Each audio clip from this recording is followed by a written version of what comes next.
మొన్న శుక్రవారం రోజు వైట్ హౌస్ లో ఉక్రెయిన్ అధ్యక్షుడు జెలెన్స్కీ, ట్రంప్ ఇద్దరు కూడా సమావేశమయ్యారు. ద్వైపాక్షిక చర్చలు జరిపారు.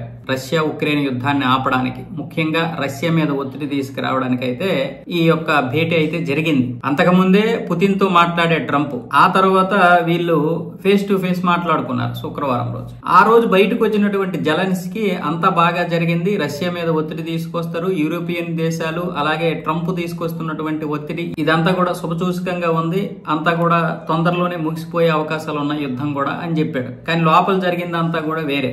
ఇప్పుడు ఫైనాన్షియల్ టైం చెప్తున్నటువంటి సమాచారం మేరకు అయితే లోపల ట్రంప్ కి జెలెన్స్కీకి ఇంతకు ముందు ఒకసారి జరిగింది కదా వాగ్వాదం, ఆ విధంగానే జరిగింది, అంతకంటే ఎక్కువగా జరిగినట్లు తెలుస్తోంది. ముఖ్యంగా పుతిన్ ఏ విధంగా అయితే చెబుతున్నాడో ఆ విధంగా డొనెట్స్క్ ఏదైతే ఉందో ఆ డొనెట్స్క్ భూభాగం ఇచ్చేసి వెంటనే యుద్ధాన్ని ఆపేసి, లేదంటే మాత్రం ఉక్రెయిన్ నాశనం అయిపోతుంది. ఇప్పటికే రష్యా ఆర్థికంగా బలంగా ఉంది, ఆ దేశానికి బలం చేకూర్చడానికి మరికొన్ని దేశాలు సిద్ధంగా ఉన్నాయి. అంటే భారత్, చైనా లాంటి దేశాలను ఉద్దేశించి మాట్లాడాడు. కాబట్టి ఇప్పుడున్నటువంటి పరిస్థితుల్లో పుతిన్ ఏ విధంగా చెప్తే ఆ విధంగా వినేసి యుద్ధాన్ని ఇక్కడ ఆపేస్తే నీ ప్రజలు దొక్కుతారు నీకు, లేదనుకుంటే ఉక్రెయిన్ నాశనం అయిపోద్ది, ప్రజలు నాశనం అయిపోతారు, ఆ తర్వాత నువ్వే నిందబడాలి అంటూ ట్రంప్ అయితే చేతులు ఎత్తేశాడు. కాకపోతే బయటికి మాత్రం ఏదేదో మాట్లాడుతున్నాడు, కానీ వాస్తవానికి ట్రంప్ కి పుతిన్ అంటే చాలా భయం. అలాస్కాలోనే మనకు తెలిసింది ఆ విషయం. కాకపోతే ట్రంప్ మేకపోతు గాంభీర్యాన్ని ప్రదర్శిస్తా ఉంటాడు. నేను అన్ని యుద్ధాలు ఆపాను, ఇన్ని యుద్ధాలు ఆపాను, ఉక్రెయిన్ రష్యా యుద్ధం ఆపడం నాకు పెద్ద ఇదేం కాదు, కాకపోతే అది కష్టంగా ఉంది,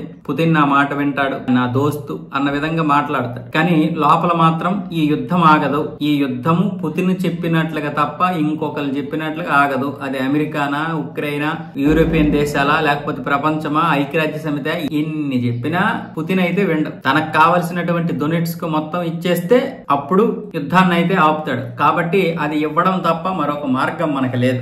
వెంటనే పుతిన్ ఏ విధంగా చెప్తాడో ఆ విధంగా విని యుద్ధం ఆపుకుంటావా, లేకపోతే దీన్ని కొనసాగిస్తావా, నీ ఇష్టం అని చెప్తే అప్పుడు జెలెన్స్కీ తన యొక్క టీము ఇదిగోండి రష్యా మా మీద ఏ విధంగా దాడులు చేస్తుందో అని ఆ ఉక్రెయిన్ కి సంబంధించినటువంటి ఒక మ్యాప్ ఇస్తే ఆ మ్యాప్ ను కూడా పక్కన పడేసి, నేను చెప్పింది నువ్వు చేయబోయే సామి, నీ ఇష్టం వచ్చినట్లుగా ఇవన్నీ కాని పనులు, ఇవన్నీ కావు, నీకు యుద్ధం ఆగాలనిపిస్తే పుతిన్ చెప్పినట్లుగా విను, లేదు అనుకుంటే ఇక్కడ నుంచి వెళ్ళు, మరి ఇక్కడ జరిగేదైతే ఇంక అంతకు మించి నేనేం చేయలేను అన్న విధంగా ట్రంప్ అయితే చేతులు ఎత్తేశాడు.